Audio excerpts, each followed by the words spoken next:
Hello and welcome to the Golden Boots podcast. This is your host, Jorge Gonzalez. Our podcast is all about soccer, all things soccer. We love soccer. For episode 16 today, we have Marcos Bittencourt. Marcos runs the Instagram page Goal NC. He is all about bringing in the North Carolina soccer talent to us. So, Marcos, how are you today? Yeah, doing great, man. Thank you for hosting me. Yes, man. How was round two of Thanksgiving, man? You know, the leftovers. Oh, yeah, we still have a big dinner coming today. I feel like every day after Thanksgiving, you eat something with turkey or something that's related to Thanksgiving. More 2 cup of days, right? A lot of food. Sandwiches, then comes the soup, then everything else, right? Yeah. A Brazilian barbecue. Also, Yeah, it's great man. after. Yeah, so you got that Brazilian background, so it's a little bit different. That's what I love, like, Thanksgiving from a foreigner perspective, because like we add like our own little spice of things, right? Correct. Yes, we adapt. Yeah, so it's like, okay, we'll do Thanksgiving, but don't forget the bread or don't forget this random stuff that's not part of the American tradition. Correct. But we have like pumpkin grill. We try adapt also. That's Yeah. great. It's amazing holiday. I still can't get with collard greens, man. It's just not for me. Nice. So, Marcos, man, tell us a little bit about yourself. Our podcast, we like to highlight people and bring them in from the soccer culture in the city. And we want to create a stronger community within the soccer community here in Charlotte. So that's all what this podcast is about. So tell us a little bit about yourself. Yes, I am original from Brazil. Uh-huh. I have been in U.S. around 8 years, in Charlotte the last 7 years. My income not coming from soccer. I'm just as a passion person about soccer. I'm engineer in Electrolux. Okay. Here we have the headquarters. But yeah, my hobby and my son also play soccer at CSA. Okay. The under 19 team. Okay. But as a Brazilian, soccer is in our DNA. Yeah. So it's like, let me say, a religion. It really is, man. Yeah. Yes. Tell us about the beginnings. When did you like first start getting that itch about soccer? Like were you like 5, 10, 15? It's no. In fact, Brazil. We stop when we have the World Cup every 4 years. Literally, we stop in Brazil, right? So I remember like 1982, probably was like 6 years old around. I see people coming from the work to home, a party, the games, and Brazil, I think, lost to Italy that time. Everybody crying and say, "Oh man, what's going on here?"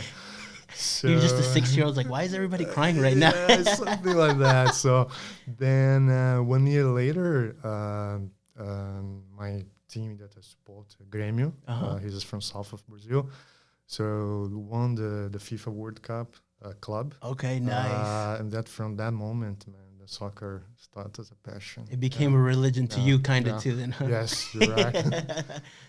Nice. What's like the culture of like growing up in Brazil, like playing soccer? Because I know I'm from Honduras, and there, like, you play soccer in the morning, at lunch, after school. Like, you're either watching soccer or playing soccer. It's just like kids get consumed by it. Yes. For Brazil, it's the number one sport, soccer, of course. But I believe 17 kids dream of be a soccer player. Yeah. So you start, I want to be a soccer player. And the environment give you this option for you. Right? Yeah. Of course, later it's changing a little bit. But if back in my time, we have always a dirt field with gravel or a concrete place to play futsal style. So you're always also in Brazil, we don't have like a full day school. Usually we have like or you're the morning class or the afternoon class. Okay. That's meaning you have a half day free, and then you start to play soccer. Right? Okay. Not in clubs, but you in the streets. No wonder. Now it makes sense why Brazilians are so good, man. You guys don't have to go to school. You could just play soccer. No, I'm just kidding. Yeah. So sometimes you need to take a decision, right? With 13 years old. Nice. That's awesome. So you grew up. Did you ever get a chance to like go to games while you were in Brazil or anything like that? Yes, in fact, I play soccer. Okay. But until 12 years old, and I moved to volleyball. Okay. That's the second sport in Brazil, volleyball. Okay. But after Grêmio, that is not from my hometown city, is like 2 states down. Uh-huh. But we have three soccer professional teams in the city. Okay. And then Graham, you can play and go to the stadium with my dad. And of course, after teenager and youth, you go with your friends. So, yeah, it's a great place. Everywhere in Brazil, you may have a soccer game to watch with a lot Yeah. of people around. I like that, man. I feel like, I mean, we don't get that same thing here in the U.S. because it's not the most popular sport.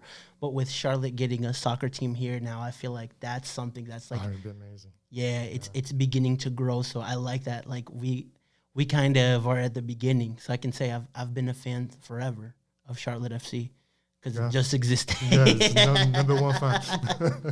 Yeah, nice. Yeah, we're excited to see it, right? So many diversity in the community here. Yeah. I think it'd be amazing for us. Yeah, that's the one thing I love about like soccer. Like it doesn't matter what color, how old, how tall, how short you are. It just like brings everybody together. That's why like the World Cup just like it stops the whole world. I remember in 2009, Honduras qualified to the World Cup in 2010 in South Africa, and they hadn't qualified since 1982. So the next day, like the president said, all right, like a national holiday the next day because he knew nobody was going to go to work. Everybody was celebrating. That's great. Yeah. So in Brazil, they also play futsal, right? So. Oh, yeah. I think and now is more and more because these gravel fields and dirt fields is being consumed by the city. Okay. So now people just find places now for futsal. And by the way, futsal is one of the best sports to give to you skills in soccer, right? Yeah, it's like a base. So to have an idea, the last World Cup Brazilian national team, from the 23 players, 13 came from futsal. Okay. For example, I know you are a Liverpool fan, right? Yep. Goalkeeper Alisson. Yeah. Started in futsal. I didn't know that. Okay. That small goal and that ball kind of rockets all the time, and you need to develop reflexes. Man, okay. So just an example of that. And is picking up also here in our city. It's small. I see a red Charlotte Independence creating a futsal team. We do have a couple of teams here around. That's good, man. I like that. I believe it. I wish also for. I think it's good for when you're starting. Yeah. Now, do you know if Ronaldinho played futsal? Because I feel like there's like old videos of him when he was younger, like inside a court, and I feel like that was futsal. By the way, he's from my team, Grêmio, but I don't know because his brother Assis was a soccer player, national team also. But it probably is because south of Brazil is a little bit cold. Futsal is amazing for cold weather because it's indoor. Yeah. So I believe yes, for sure. That kind of skills you acquire, it's amazing because so many touches in the ball. You need a defense and attack at the same time. Yeah, you need to have. It goes by quick.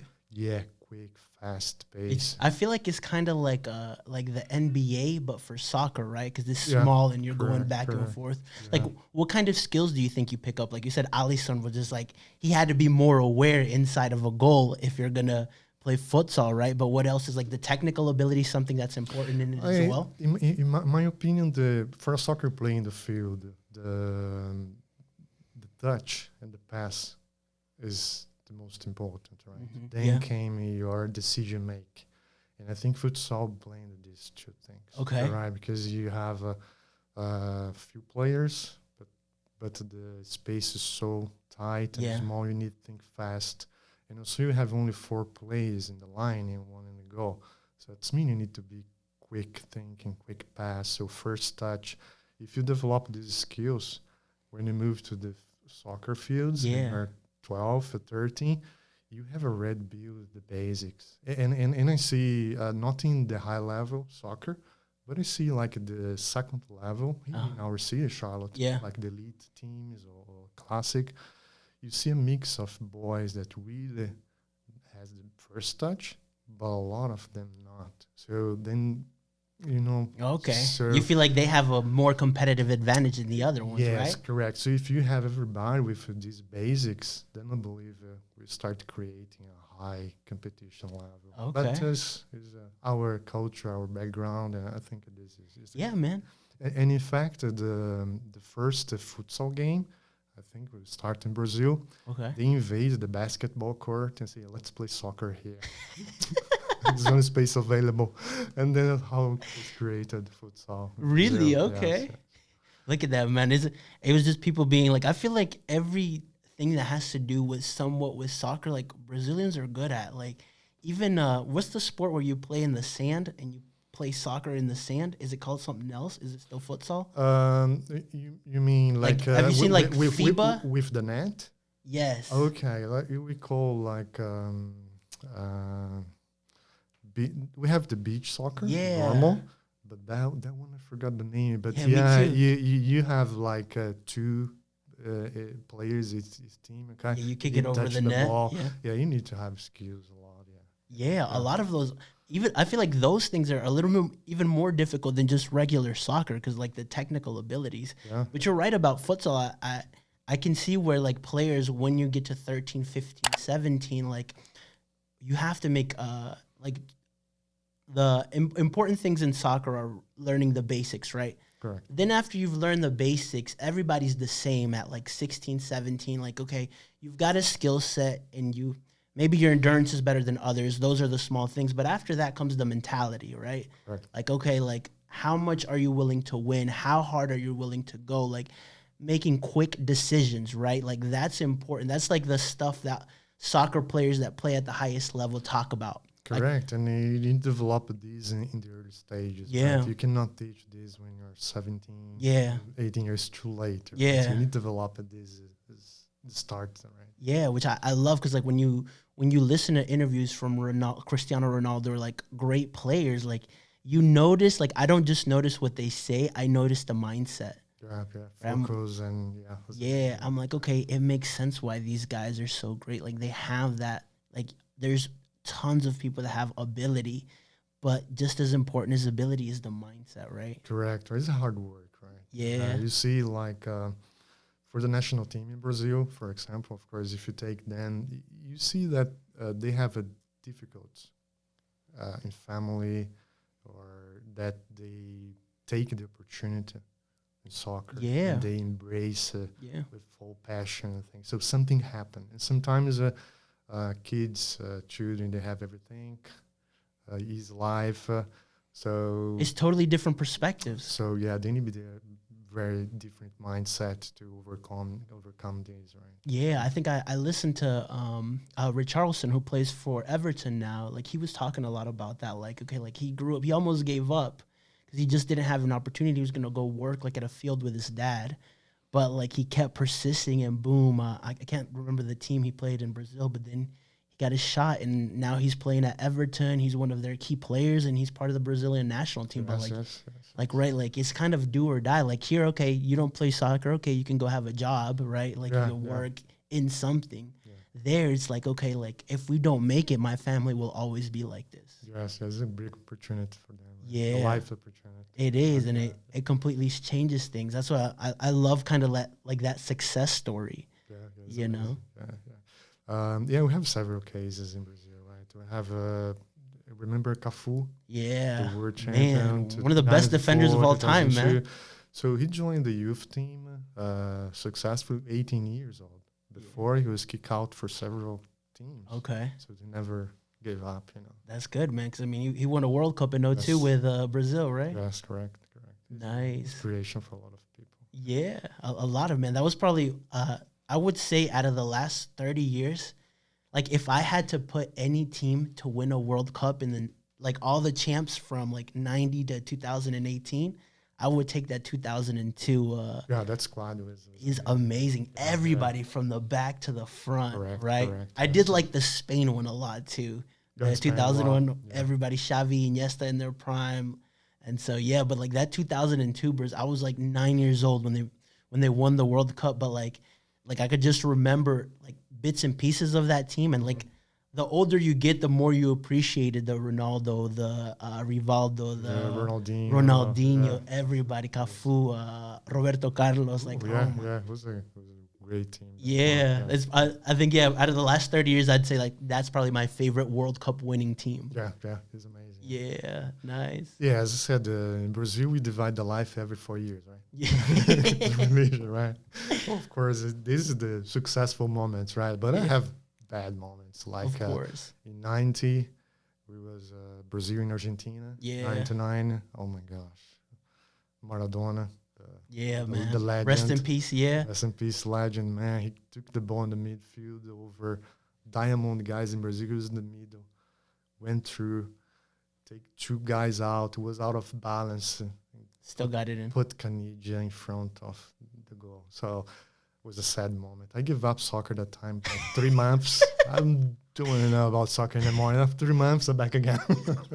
I think back then it was easier because now like it's always in your face with your phone. Like even if like even like when Barca's not, I'm a big Barca and Liverpool fan. When they're not doing good, like it's still in my face because I see it somewhere like online or on TV Oh, yeah, or all the time. something, Yeah, right? yeah, correct.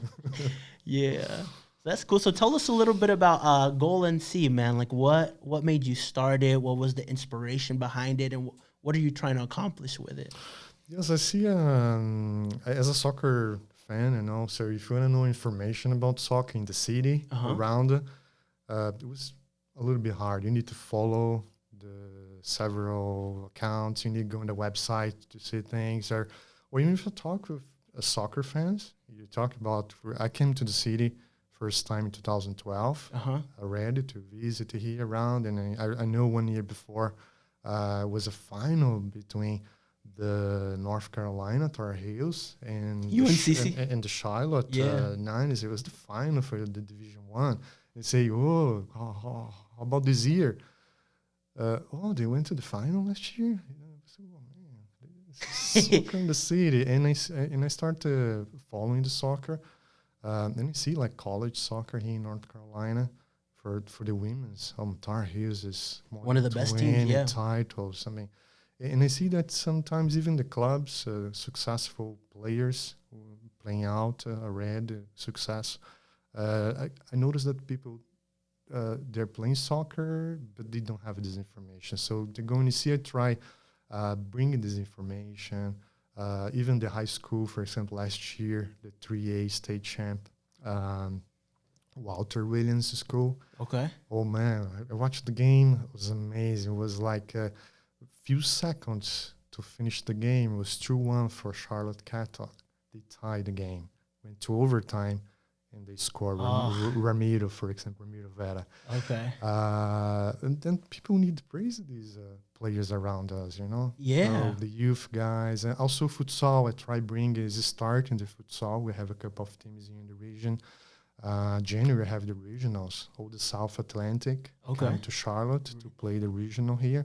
And the champion is going to the national in Kansas. So there's a lot of things on going around. It's good to people know about. So you're that, basically making people aware of what's going on within the soccer culture of the city, right? Yes. Like with different college teams, with high school teams, with futsal. Like, okay, like if people aren't aware of what's going on in terms of soccer, you're like, oh, okay, like, wow, UNCC's doing this. Okay, the Tar Heels are this good, right? correct. So like you're kind of highlighting that. I love that, man, because like you're right. Like we don't really see that, but like that's something that I feel like you're doing a great job of kind of putting it in front of us. Like, okay, I didn't even know this. Like, oh, there's an opportunity to go see a really good game within the high schools or the colleges in the area. Yeah, correct. Yes. Nice. That's the intention. Yeah. That's cool. What's been the most memorable game that you've gone to or that you've seen, or a certain player that stood out to you? I think Ramiro Vera in the final for the 3A. I think the final four in the high school soccer, for example. They went to Wake Med Soccer Park. It was a raining day, not the best day. The best one, but the emotion for big champions and see that guys. I feel like it's all given the best, and he got an offer, and he's playing in college today. I mean, you see the game, the passion, it's amazing, right? Also, we do have previous DA teams. We do have a DA team here in Charlotte. There's always a high-level competition to see. And players that I studying a little bit also, like Buzio from Greensboro. He's playing MLS. He's a 2002 player. He's destroying there. So He's from North Really? Carolina, Yeah. Greensboro. Okay, so yeah, we have a good talent around here. So Yeah, that's awesome, man. I love that. I mean, yeah, like we don't that's something that, especially if now that we're gonna have an MLS team here, like that is just gonna highlight it even more because there's a lot of talent in the city, yeah, not only in Charlotte, but I know in Raleigh, Durham, and these areas, like soccer is really, really it's it's picking up. Yeah, big, yeah, yeah. yeah, yeah. Which it kind of surprised me too because I mean, like I think when you watch soccer and you are in the US, you're watching more, to be honest. I'm watching Premier League, La Liga, Bundesliga, like MLS, okay, Mm-hmm. cool, but like, the quality for me personally has always been the Prem, and then as a Barca fan, I'm always following La Liga games. Mm-hmm. But like now that we have an MLS team, like okay, I'm paying attention more. Like, oh, okay, and it's helping that the league is improving, Yeah, right? Like we're going more into becoming a feeder league, which I like that. Kind of like the Dutch league or the Portuguese league, where they're good leagues, but they're not the best. But a lot of great players come from those leagues. Like I'm looking at Portugal now, and they've just produced a lot of talent recently with Joao Felix, Bernardo Silva, Diogo Jota, all these guys. I'm like, okay, like and like you're starting to see a little bit of the fruits of it from the U.S. base. yeah, yeah, We've got Pulisic, we've got Reina, we've got Adams, we've got McKinney, like a yeah. lot of great players. It's And good I'm, generation coming. Too. yeah, Yeah, yeah. and so I'm like, okay, that's cool. And like now that we have a team that gets highlighted even more, so it always trickles down, right? Hmm.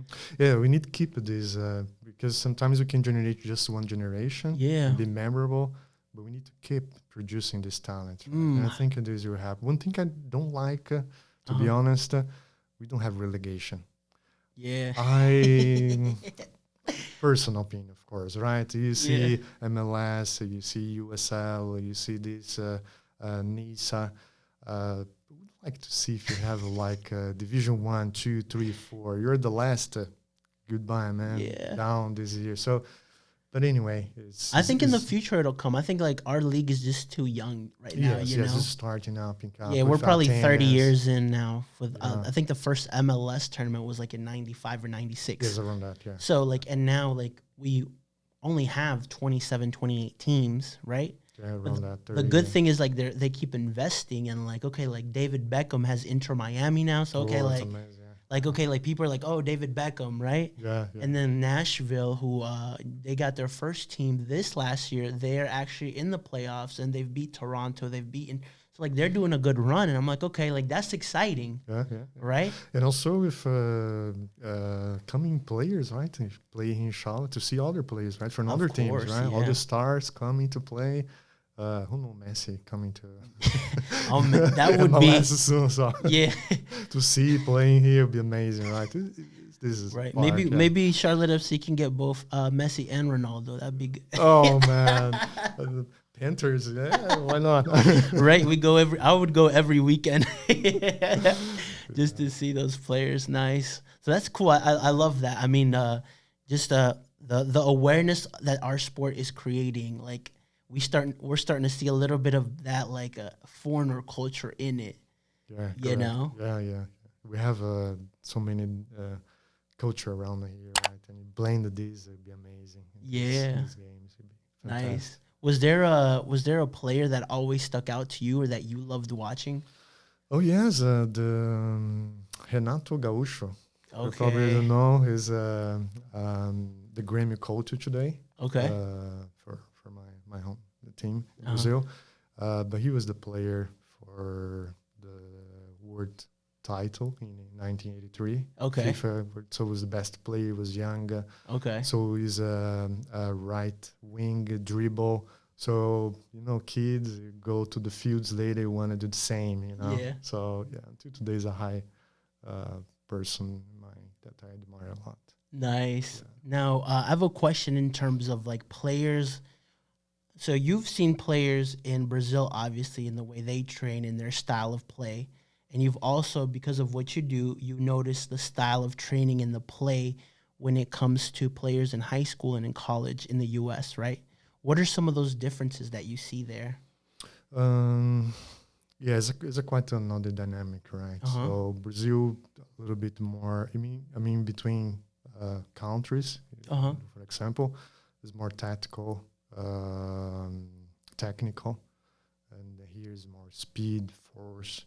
When you talk about now differences levels in the US, college is a high intensity compared to.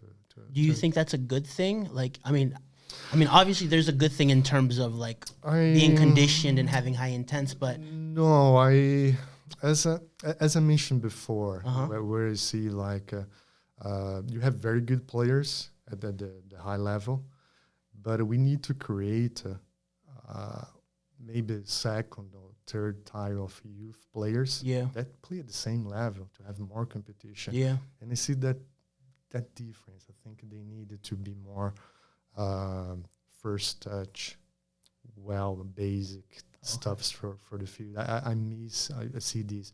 But of course, when I see college, when I see the ECNL teams or the previous DA, the players, they have that. Okay. But a few players, right? Yeah. To create much more. So you think we need to work more on like technique? Yes. Teaching players technique? Technique, yeah. Is developing the player. Yeah. Right? I see another thing also in clubs like teamwork is missing. So sometimes too many stars. Okay, I see, for example, we had a showcase the last weekend in Raleigh. So many good players around there from several states, Georgia, Virginia, Florida, came there. And so I was watching a game, and I think it was a good game. It was like more than 4 goals difference. Okay. And this team, the striker, just missed was trying a trick and miss, and his partner shouting him, "You're idiot," and this and that, and the other defender, "Hey, calm down, guys." So I think missing the teamwork. So if you don't have the basics, the technical, and you don't have the teamwork, you're not successful. Yeah, man. I mean, at the end of the day, soccer just played with 11 players. Correct. Right? You can be Messi's amazing, but like him versus 11 on a field, like he's never gonna win a game just him, you know? Yes. So like you need that teamwork aspect. I like that. Yeah, like I would go back to like something that I notice here that's missing, that in terms of like the countries that we come from, especially you since you're Brazilian, like that technical aspect, like the MLS, like I see a lot of endurance. I see a lot of like, okay, like players fighting, like that courage, but like, yeah, you still need that technical ability. Correct. Right? Like that decision making, like I think that number 10 role is being lost more and more, which I don't like, because those are the players that you love watching. Correct. You know? Yes. Like they're the difference makers, right? Yeah, and the technical make the difference, because like endurance, physical, they'd be like leverage everybody. What do you make the difference, right? You be the technical. Yeah. You be the decision maker, as you mentioned. That was created the opportunity in a small space. You need technical. Yeah, even the fullbacks, man, for Brazil, I think Roberto Carlos, Marcelo, Dani Alves, like these guys were great at their positions, but they were also like technical players. Correct. Right? Yes, like I've seen Marcelo do some stuff that I'm like, man, this guy could easily play in the midfield. Yeah, correct. Right? Yeah, that's the basics, right? Yeah. That's important. But like that comes from what you said. Like if you I guess if you rewind back in their life, early stages, they were being taught these things. Yeah, right? Correct. So in I think probably that's the piece missing when you have a club here. How develop the player is a challenge. Right? Yeah. But you see, they have tools around them, like paying extra. Yeah. They may have good companies around, or services around, but the club, the responsibility for the club is a challenge for them. Yeah. Anyway, it's progressing. Yeah. So we're starting to see changes. One of my favorite changes so far is I'm starting to see academies. That's great, man. Like in the past, there was never academies, right? Like Nashville has an academy. We have an academy. Atlanta has, a lot of these teams are having young academies. Okay, that's a start. Because when you look at Europe and you look at all these other places, they have academies to develop players to try to feed them into the first team. Yes, right? Yes. Because before, 10, 15 years ago, like there was no like real clear-cut path to become a soccer player. You were right. Like you had to be in a club, and like if you didn't have any money, unfortunately, even if you were good, because I can think of examples of people that I knew that were great players or like had potential, but like they didn't have the money or the resources, Yes. right? And like if you're playing club and a parent is paying money and their kid's on the bench, they're gonna go complain to the coach. What's the coach gonna do? Like, okay, I gotta Correct. play this kid because they're paying, right? Yes, yes. In each player, there is a need, right? Yeah. Individual. Okay, so you need attention. Yeah. And that's something it's missing, I agree. Nice. All right. Final thoughts then. Tell us, what do you think from what you've seen in terms of players, college, high school, back in Brazil? What's the number one thing that you need to be a successful player? Or what advice would you give them? Advice, first, ball control. Right, so that is the number one. As a soccer player, you need to develop, and you need to develop this at early stage. Okay. Okay, I'm talking about early stage, 10 years. Okay. I'm not talking about... I'm not talking about 16, 17, 18, no, 10. No, it's ball control, decision-making in the field. Okay, you need to think what's the best, and you learn, right? Yeah. Time, right? I think this is... what's the best... basics to be, and the rest came like pass and all the next part. So ball control and decision making, would you say, are the two most important things that you've seen? Yes. For everybody, let's have a possession. So if you have a ball come to you in high speed, you need to have a very good first touch. That's true, yeah. How you develop that? It's not join 1-2 hours training in the soccer club, right? You need to work outside that time from the club, at home or someplace, fields. Go there, touch the ball on the wall, juggling about the ball, and I think this for sure you put apart as a player in the future. You're right, man. Like now that I think of like the best players, like okay, like most of them, like when they're running at their highest speed, you see the Messis, the Neymars, like the ball is very close to them, right? Because they have an amazing ball control. And that quick decision, because in soccer, like that makes such a big difference. Correct. Yes. Even like I've seen, like even when you don't get the best pass, if you have great ball control, you can turn that bad pass into an opportunity somehow. Yes. Right. Yes. It's a culture, so right. Yeah. So I mean, sometimes when kids are playing, there's a pressure from coach, from parents, pass the ball and do. Sometimes they need to create this creativity, giving independence to them. So they need to develop. I would say that would be the third thing. Be a little selfish, right? Yes, especially in the final third. Exactly, yeah. Like even like people hammer Salah or they hammer Harry Kane sometimes for shooting too much. I'm like, that's why they're there. Yeah, the coach must not have. There's another guy free there. Oh, come on. They're like, yo, like this is what I do, you know? And technology today is amazing, right? Yeah. So you can have cameras and you can analyze the game later.